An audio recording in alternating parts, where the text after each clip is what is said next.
welcome to New Zealand. Thanks for joining me. What a miserable day it is today, nearly at the end of winter. Today we're going to be talking about why I started YouTube, my reasons for getting into YouTube. I had a question this week about that, so I'm going to just address that. We're going to play around in here in this old shed and get some pictures. There's a couple of things I like in here. If it stops raining, we'll try and get outside. There's another old milking shed in the corner of the paddock over there. So let's get into some photography. I'm going to play around with this little scene here and hopefully get over to the milking shed and we'll get some nice pictures today and discuss this whole thing about YouTube, why I got into it and why I'm here. Let's get into it. Let's take some photographs.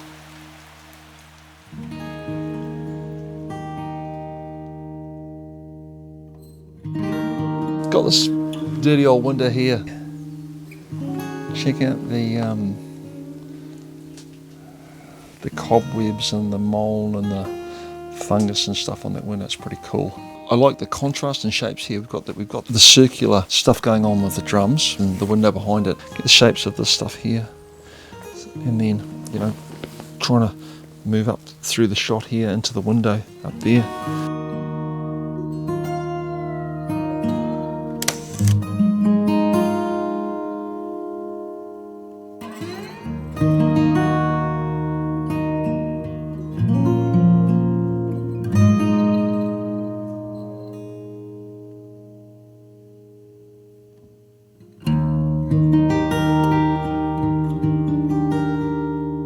It's still raining out there, so while it's still raining out there, I'll just quickly go over the reasons for me getting into YouTube and why I'm on this platform and doing this whole video thing. I was kind of heavily influenced by the film photographers back in the 50s, 60s and 70s, and one of the people that really has had a big impact on me is a lady called Ans Westra. She put like a New Zealand spin on the whole thing for me. Her photographs of Maori through the 60s, 50s and 60s are quite famous, and are kind of her signature. But what really blows me away about Ans is that she was pretty much self-taught. She funded herself 100% with her photography. She would go on road trips through New Zealand and just photograph stuff. And I thought to myself, I would love to do that one day. Not knowing how I was going to do that kind of thing and how it would pay and all that sort of stuff, because one of the other things I want to do is make a living out of my photography. I'm not really interested in doing the whole wedding thing and commercial work and stuff like that. It just doesn't work for me. I just wanted to take pictures of New Zealand and find a way to find my voice in photography. Long story short, I stumbled on this whole YouTube thing, and when I first started, there was no sort of connection with this whole Ans Westra and this photography journey through New Zealand thing. If you've seen some of the old videos, I was, I guess, trying to be a bit of a Thomas Heaton in New Zealand, and quickly found out that wasn't my kind of thing. But as time's evolved, I've kind of found my niche, I think, which is really just doing simple photography of everyday things in New Zealand. The idea behind the channel, me getting into YouTube, really, like I said before, is how can I make a living out of photography without having to do that whole, I guess, commission type work, portraiture and weddings and all that sort of stuff that you get sick of pretty quickly. So this YouTube journey is hopefully taking me there, and I'm not looking at becoming rich out of this whole thing. I've got a simple life and I want to maintain that, and just hopefully I can with this channel, my work, my prints, my books, I can make a small living out of this and fulfill my dream of, I guess, just sharing New Zealand. Any advice for you guys thinking about getting into YouTube? Go for it. It's a lot of hard work. It can be frustrating at times, but it's worth it. If you put the hard work in, try and stay true to your cause, which is difficult at times because you're always trying to balance popularity and what you love doing, like anything else in life. But I can highly recommend it. I think we're very fortunate in this day and age to be able to showcase our work to the rest of the world, and it still blows me away. If I'd been a photographer in the 70s or 80s and the 90s, this opportunity wouldn't be there. And I think it's just a wonderful opportunity to be able to, showcase your work, what you do, tell the stories behind your photography, engage with people, share your love of photography. It's just a wonderful thing. So that's it. That's answered the question. That's why I'm into YouTube. That's why I'm carrying on with my YouTube channel. And that's why I'm here. I think that rain stopped, breaking the rain. So I think what I might do is I might head over to this old milking shed over here in the corner, and I think there's a few pictures over there. This is like an old, I think it's a 1950s or 1960s milking shed. You can tell because they were a lot smaller in the day. She's a bit old and dingy.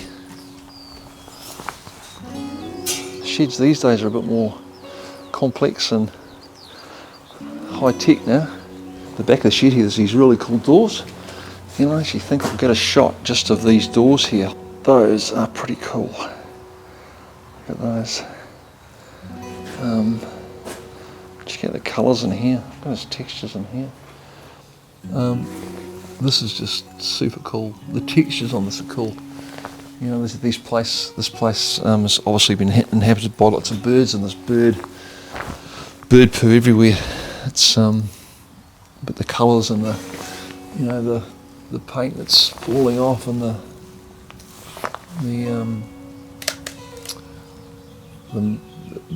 green mould and gunge on the walls here is very cool. That is pretty cool.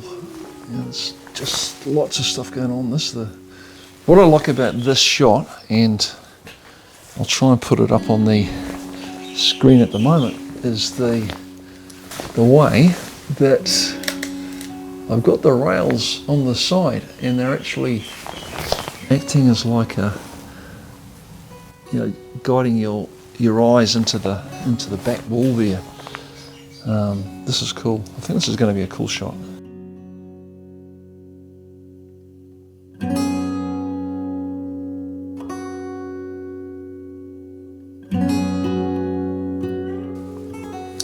There's also something really cool here. There's a light up here above this bay here, and I think I'm going to try and get that in there. I think what I'll try and do, how can I get that?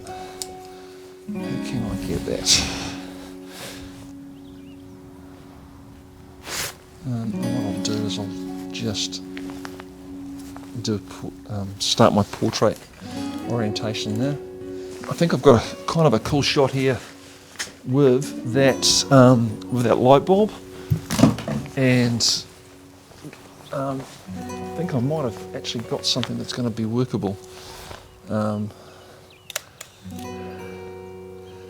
Yes, I like that, and the reason I like it, there's a couple of things. There's a hose going across the top, which at first I didn't like, but it's kind of adding a cool effect to the photo. It's throwing in an element into the photo that is really interesting, and I think I've got a good picture here. I think I've actually got a good picture.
Very happy with a couple of prints that I got from the milking shed and that little utility shed. Love the way that blue hose was travelling over the top of the light. At first I was quite concerned that it was going to wreck the picture, but it actually, for me, makes the whole image.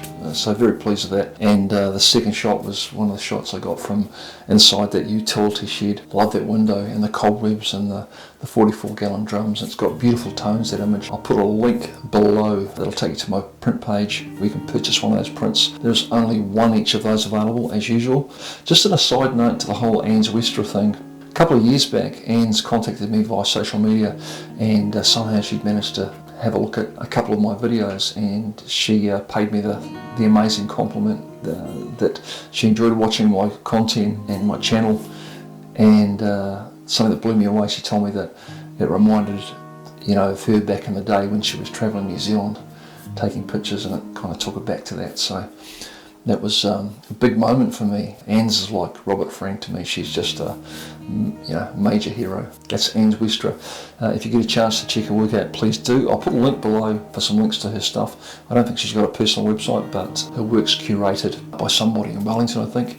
If you're a New Zealander and you don't know about Ans, you should do, because she's just amazing. So go and check her work out. I think Te Papa has an exhibition of her work, I think, and I know for a fact that the Auckland Art Gallery up in Auckland has some of her work on display also. Well worth a look. I hope you've enjoyed this episode and kind of like the backstory behind why I started YouTube. If you'd like to support this channel, you can do so by a couple of ways, like buying one of those prints, for instance, is one way, but also I have my brand new book, Incidents of Isolation, which is now available from my website. I'll put a link up here for that. It's a collection of my film and digital photography. Some real moody stuff in there, and I'm very proud of it. So please go and check it out. And if you could help support the channel by buying that, I'd appreciate it. It's $25, which includes free shipping anywhere in the world. So it's Incidents of Isolation. And like I said, there's a link up there for it. That's it for this episode. Hope you've enjoyed my backstory. And if you have, please subscribe to the channel. Hit the subscribe button, hit the bell. You'll get notifications of when I post new content. Also give me a thumbs up, because it helps the bloody algorithm, that thing that makes people watch more of our content. So go and do that as well. I have to go now. Please take care. I'll see you again soon. Haere rā from New Zealand. Goodbye.